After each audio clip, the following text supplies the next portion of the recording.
Hey guys, it's Jason with the Board Game Mechanics, and today we're going to take a look at a little card game all about goblins and teeth called Goblin Teeth.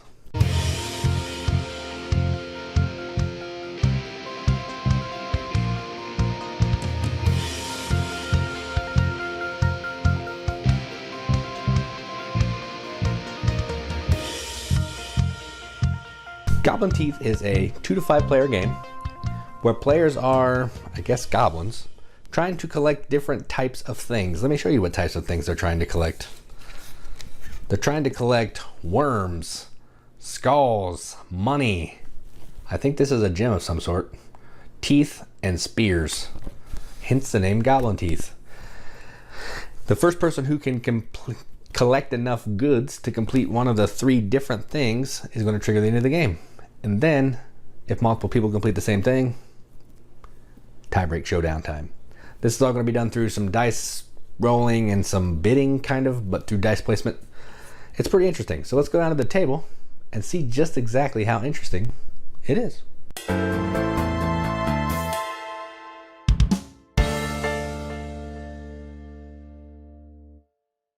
Alright, so here's a game of Goblin Teeth, all set up for 2 players. To set up, you're going to put out this board. I can't remember the name, but it's going to have an offering here. There's going to be a card offering here for red and a card offering here for blue. These are essentially going to be what you're trying to collect to end the game. There's also a variant where you can use the back of the cards. I'm not going to discuss that.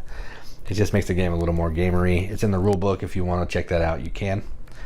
You're going to give each player one of the cheat cards, which are going to look like this. I'm going to play as a green player. It's going to give you either a one-time action or an ongoing ability.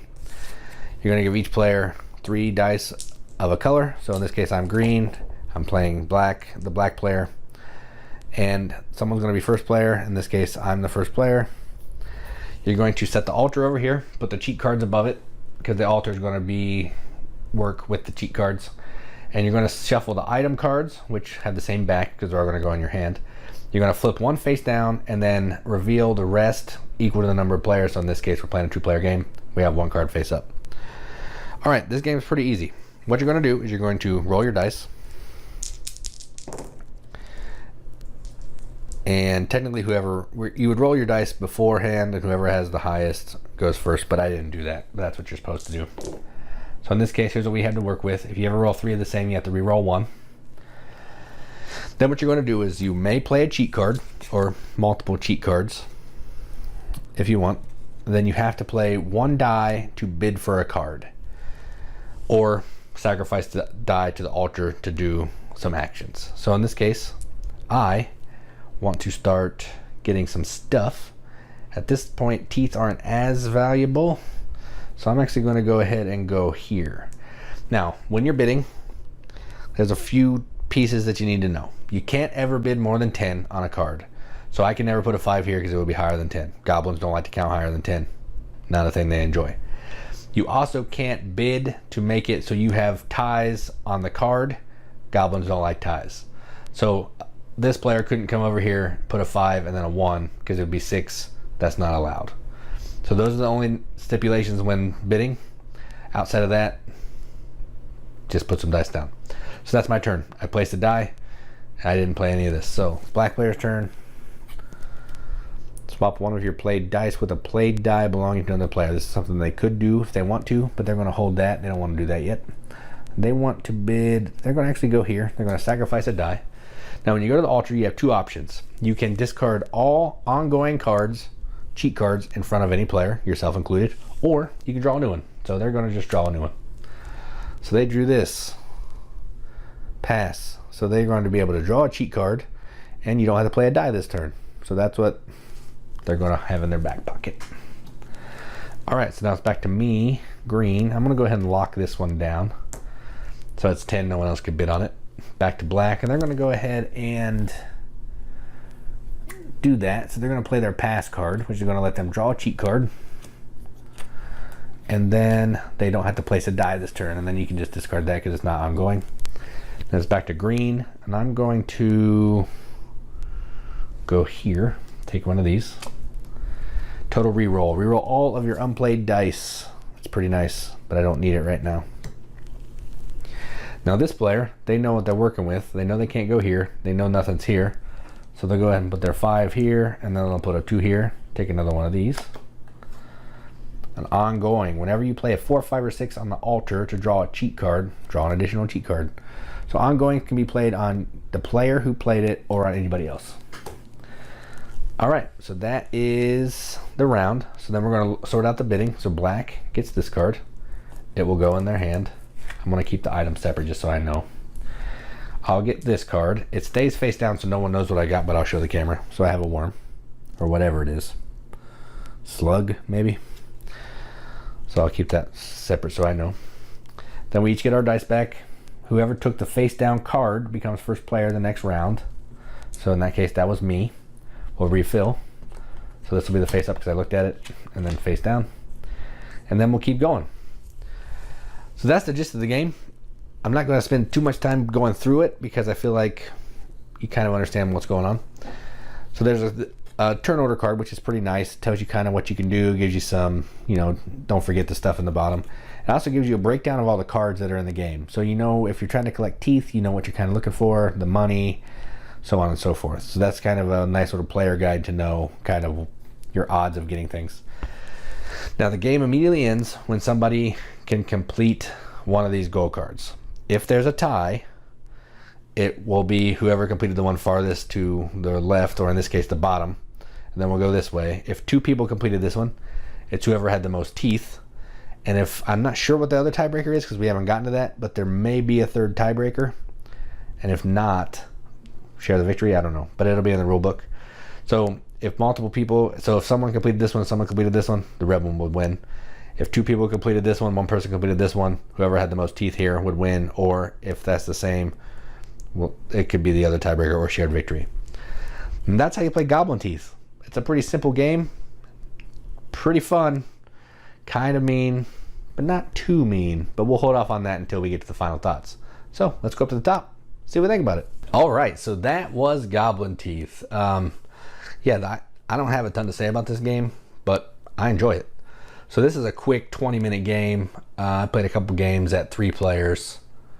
I've played it at just 3, so only at 3. So it might be better at 5, might be better at 2. I doubt it's better at 2. It's probably better at higher player counts, but I've only played it at 3. So take what I'm going to say as a guy who's played 3-player games. So this is a fun game. I like rolling dice. I like placing dice. I like auction games, which is essentially what this is. So it's kind of a dice worker placement game, but the worker placement is bidding for cards.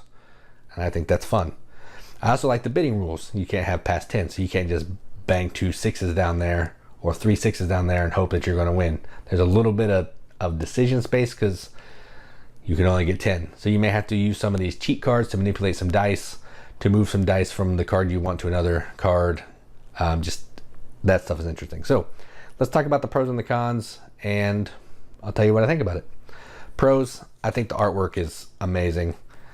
Like, this is just a coin, nothing flashy, but I like it.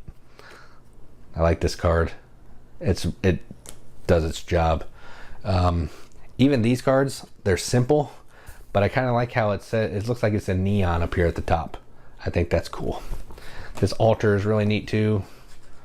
It's simple, but it does its job. I enjoy that. So artwork is a big plus for this. It's a Jellybean game. They knock artwork out of the park, so that should go without saying. Next thing I like, super easy to teach, super easy to play. You're going to tell everybody, hey, this is what you can do in your turn. This is how you end the game. This is how you win. And then you're going to be off to the races. The hardest part about this is teaching the bidding, I think, because going to 10 and knowing that you can't have ties. And some of the cheat cards you may have to explain. They're not hard to understand, but since the cheat cards kind of break the rules, it's just more stuff that you need to think about while you're playing. Another pro, I like the way that the first player marker moves. So you're bidding on that face down card. Whoever wins that face down card is a new first player. If no one wins it, then the same first player will be first player. I think that's a cool mechanism. So it's kind of giving you some incentive to bid on this card that you may not want or don't know what it is to get the first player marker. I enjoy that. that's what I have for pros. The rule book, this is just a prototype copy, so the rule book is not, I don't know if it's final, so it doesn't look pretty. It's effective and it says what the game is, so I can't really critique the rule book because I don't have an actual 100% rule book, but it taught me how to play the game. It showed me how to set it up. It didn't really tell me like card clarifications or anything like that, or it didn't go into a ton of detail about the variants, so I'm assuming some of that will come later, so I'm not going to critique that because I didn't play that. But yeah, so the rule book in my version was effective, so I'll say that's a pro, but I'm assuming by the time it's a production copy it'll be better. The cons, I can't think of any. I mean, it's a simple auction game and a little bit of take that. So I mean, if you're not into take that, maybe that's a negative. If you're not into auction, maybe that's a negative. If you don't like 20-minute games, maybe that's a negative. But to me, the only thing that would be a negative to me is to take that, but the take that's minimal in this. So, and it's 20 minutes. So even though I hate take that, this game's 20 minutes and I don't mind it as much. So yeah, I'm going to give this a board game mechanics accepted seal, and I'm going to give it a 3.5 out of 5, which is a 7 out of 10 on BGG. I enjoy this. I'm going to keep it around. I'm going to keep playing it. It's a fun game. I think it's a game that gamers and non-gamers alike can play together and have a good time. And if they don't, it's 20 minutes. So I'm Jason with the Board Game Mechanics. This was my review of Goblin Teeth. And as always, keep gaming.